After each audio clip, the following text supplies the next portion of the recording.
ഞാൻ കുടുംബസമ്മേളനത്തിന് പോകുമ്പോൾ ഒരു വീട്ടിൽ ഇതുപോലൊരു കാഴ്ച കണ്ടു. ഇങ്ങനെ മഴ പെയ്തുകൊണ്ടിരിക്കുന്ന സമയത്ത് അവർ കുടം വെച്ച് തോർത്തിങ്ങനെ വലിച്ചു കെട്ടി വെള്ളം ഇങ്ങനെ സ്വീകരിച്ചു കൊണ്ടിരിക്കുന്ന പാത്രത്തിലേക്ക്.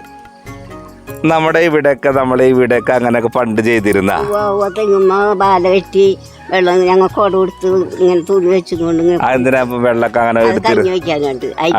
ഞങ്ങൾ കുടിക്കും ഒക്കെ ചെയ്യും. കുറേ പാത്രത്തിൽ വെള്ളം എടുത്തു വയ്ക്കും. നമുക്ക് മഴ സുലഭമാണ്, ശക്തമായ മഴയുണ്ട്. പക്ഷെ ചിലപ്പോൾ ഒക്കെ കിണർ കലങ്ങും, പുഴ കലങ്ങും, ചിലപ്പോൾ കുടിയാവശ്യത്തിന് ഉപയോഗിക്കുന്ന മറ്റ് സ്രോതസ്സുകളൊക്കെ വെള്ളം കലങ്ങും. ചിലപ്പോൾ ഉപ്പ് കയറുന്ന സ്ഥലങ്ങളൊക്കെ ഉണ്ട്. അങ്ങനെയുള്ള സ്ഥലത്തൊക്കെ ചിലപ്പോൾ ഭക്ഷണം പാചകം ചെയ്യാനും കുടിക്കാനൊക്കെ വെള്ളത്തിന് ബുദ്ധിമുട്ട് അനുഭവിക്കുന്ന ഒരുപാട് സ്ഥലങ്ങളുണ്ട്, ഒരുപാട് വീടുകളൊക്കെ ഉണ്ട്.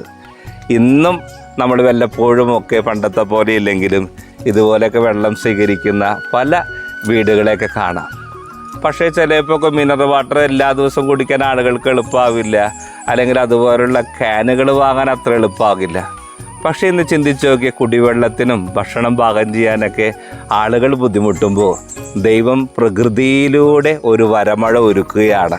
ശുദ്ധമായ വെള്ളം കുടിക്കാൻ, വെള്ളം ഭക്ഷണത്തിനും കുടിക്കാനും പാചകം ചെയ്യാനൊക്കെ ദൈവം ഒരുക്കുന്നുണ്ട്.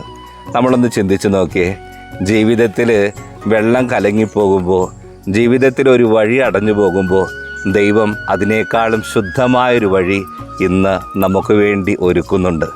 ഒരു വഴി അടഞ്ഞു പോയാലും അതിനേക്കാളും മനോഹരമായ 100 വാതിലുകൾ നമ്മുടെ കണ്ണിൻ്റെ മുമ്പിൽ ദൈവം ഒരുക്കുന്നുണ്ട്. ആ വഴികൾ കാണാൻ ദൈവം ഇന്ന് നമ്മുടെ കണ്ണുകൾക്ക് കൂടുതൽ പ്രകാശം നൽകട്ടെ. ദൈവം സമൃദ്ധമായി നമ്മളെയും നമ്മുടെ അനുദിന ആവശ്യങ്ങളെയും സമൃദ്ധമായി അനുഗ്രഹിക്കട്ടെ.